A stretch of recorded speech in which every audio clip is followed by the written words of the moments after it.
the Stone Seventh Halloween situation. Oh my God! Anybody who's a friend of the channel knows I'm a big holiday guy, right? Especially Halloween. I love everything about Halloween. I love dressing up. I love the aesthetic. I love the movies, all that stuff. Now I'm a single dad, and I help raise 3 amazing, awesome, outstanding humans. They're all grown up now. But some of my most memorable times were time spent during Halloween, because we used to go big. And I'll show you what I'm talking about. In today's video, I'm going to show you some of the treats I used to make on Halloween. I'm going to show you some of the drinks I used to make on Halloween. And then I'm going to show you the seminal movies that I had to watch with my kids every year because they just make you feel Halloween. Okay? All right. So without further ado, let's go. Stop. This just in. I'm an idiot. And I recorded all this footage and I used my new lapel mic, but I had it right here under my throat. So consequently, the audio is unusable because there's a lot of places where so I'm just gonna show you the footage and narrate it, okay? Sorry, this is the best I can do.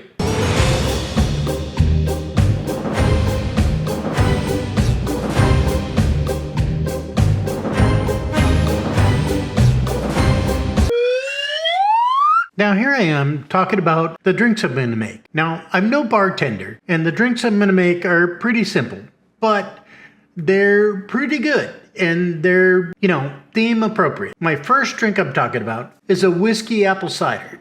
Now, I know, what's the big deal? It's just a couple of shots of whiskey and some apple cider, but it's a great fall drink. I mean, you could drink it on Halloween, you could drink it on Thanksgiving, you could drink it on Christmas.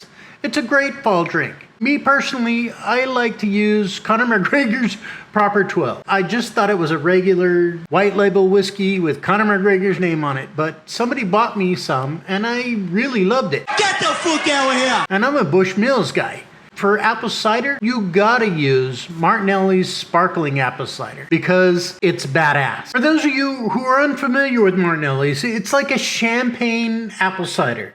And believe me, it makes all the difference in the world. Now, my second drink is more for the ladies. And look, I'm not trying to be chauvinistic here, but as a nurse for 30 years, and after 30 years of happy hours with mostly female coworkers, let's just say I'm playing the odds. That's why my second drink is a Dirty Shirley. This one's pretty easy too. So you start with about 1/3 of your cup full of ice. You add in 1 shot of grenadine, couple shots of your favorite vodka, fill it almost to the top with your favorite lemon lime soda, and at the end, use the juice from half a lime. And don't forget the Maraschino cherries. A Maraschino cherry. And there you go, a Dirty Shirley. And it's Halloween because it's red.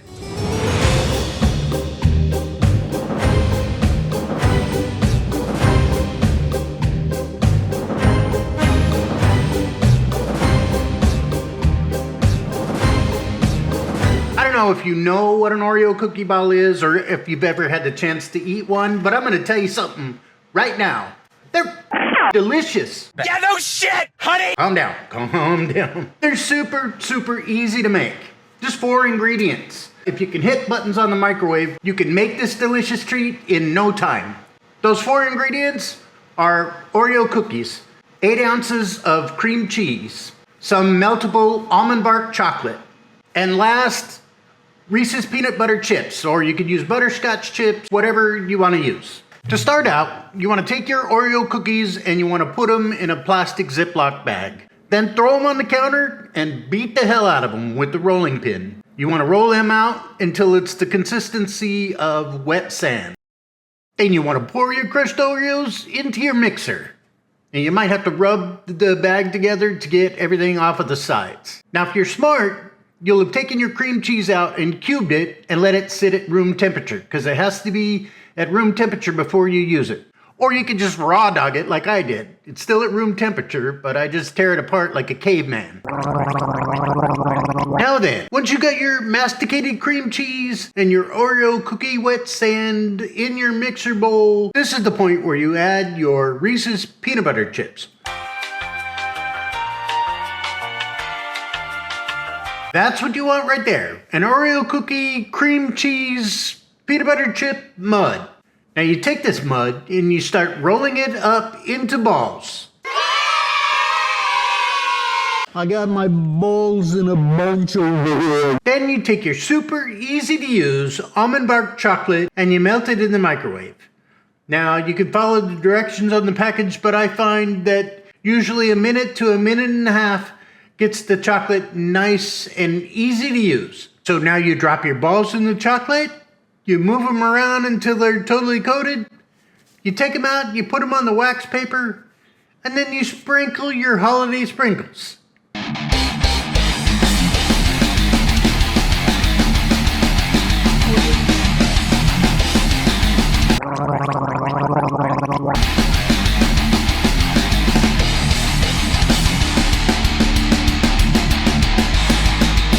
And there you go, Oreo cookie monster balls. Now, I have no doubt that a less drunk, more artistic person could make these look better, but I'm just gonna tell you, the taste cannot be beat.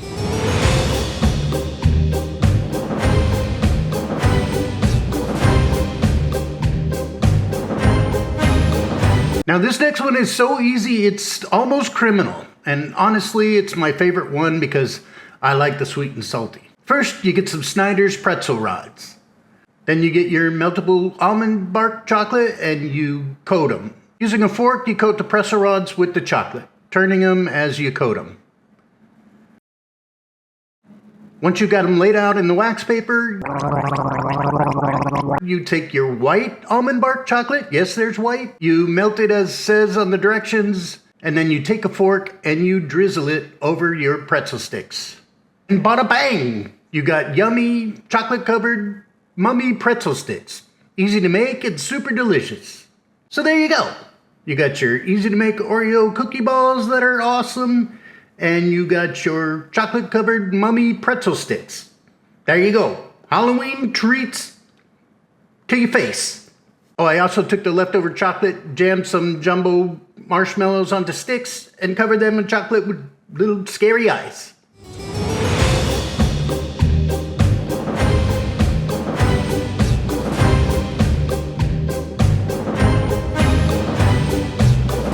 Now I'm gonna state the obvious. There are plenty of scary movies that you can watch on Halloween. I mean, anyone with any of these dudes in it? I personally love Nightmare on Elm Street, the original one. This is God. I love the original Exorcist. That still scares me to this day. I even like the Lost Boys. You did me! It's an interview with a vampire. Claudia, you've been a very, very naughty little girl. But today we're going to talk about specifically kid-friendly Halloween movies that really sort of hammer home the Halloween spirit. We're going to start things off with what I consider the GOAT of Halloween movies. The Great Pumpkin, Charlie Brown. What? Do do do do do do do do do do do. Bruh. Yeah, I know it's a cartoon, but in my opinion, this is really, I gotta watch this every year. It really gets me in the Halloween spirit. The thing I loved as a kid about the Charlie Brown universe is that these kids had little or no parental supervision. And they just did whatever the hell they wanted, including going onto somebody's random farm and stealing a pumpkin, as well as access to large kitchen knives, which is a little scary in itself, because I'm just gonna tell you, a lot of these kids got some real anger issues. You better cut it out right now or I'll pound you. So the two main plot points in this masterpiece are little Linus and Sally, who are supposed to be about 6 years old, waiting all night in a pumpkin patch If you try to hold my hand, I'll slug you. for kind of the Halloween Santa Claus, the Great Pumpkin, to appear. What's that? What's that? I hear the Great Pumpkin. And he never does. The second plot point is just Charlie Brown getting ripped on for being Charlie Brown. I got an invitation to a Halloween party.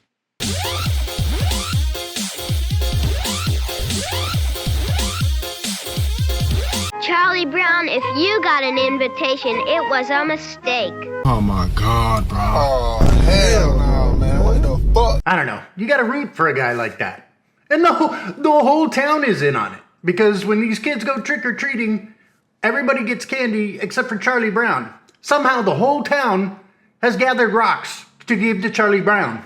What the hell is even that? I got 5 pieces of candy. I got a chocolate bar. I got a quarter. I got a rock. And how do you know who Charlie Brown is? Well, it's the one who f***ed up his ghost costume. He couldn't stop at 2 eye holes, he had to go for 10. Come on, Charlie Brown. Do you got 10 eyes? I had a little trouble with the scissors. Bro.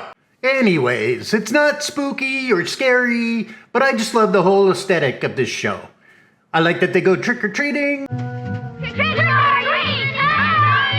And I like that they have a Halloween party afterwards. Just a bunch of kids having a good time on Halloween. Anyways, give it a watch. It'll get you in the spirit.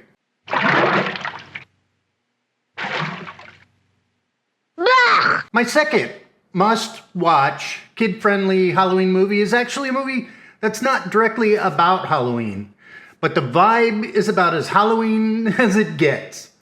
I'm talking about Tim Burton's Beetlejuice. It's showtime. Beetlejuice is not only one of my favorite Halloween movies, but it's one of my favorite movies of all time. And with good reason. I mean, it's the perfect soup. You've got a great director, great creepy director in Tim Burton. You've got an all-star cast with some heavy hitters from the 80s like Michael Keaton, Gina Davis, Alec Baldwin, Catherine O'Hare, Winona Ryder. And besides all that, it's a great, creepy story. The movie starts out with the happy couple, the Maitlands, Gina Davis and Alec Baldwin, who crash their car and die. After finally realizing that they're dead, they visit this sort of afterworld DMV and find out that they have to stay as ghosts in their house for the next 125 years before they can move on. But their house is sold to the most creepy, annoying family ever, the Dietzes, played by Jeffrey Jones, Catherine O'Hare, and Winona Ryder. And I just want to say one thing. Catherine O'Hare as the crazy wife Delia Dietz absolutely steals the show in this whole movie. I must express myself. If you don't let me gut out this house and make it my own, I will go and stay, and I will take you with me! And that's saying something when you got Michael Keaton chewing up the scenery. I lived through the Black Plague and I had a pretty good time during that. I've seen The Exorcist about 167 times, and it keeps getting funnier every single time I see it. Not to mention the fact that you're talking to a dead guy. Now what do you think? You think I'm qualified? The Maitlands decide they're going to try and scare the Dietzes out of their home, but it doesn't really work because they suck at being ghosts. So they enlist the help of Beetlejuice. What do you think of this? You like it? A rogue bioexorcist to help them out. Oh, come on. We're like peas in a pod, the three of us. Let's face it, you want somebody out of the house. I want to get somebody out of your house. And the hijinks ensue. The surreal world of the afterlife that Burton creates, as well as the creepy score that accompanies it by Danny Elfman, is nothing short of amazing and fun. And every actor in this film sells out for their roles. It's a great movie, period, but it's also a great Halloween watch. Check it out.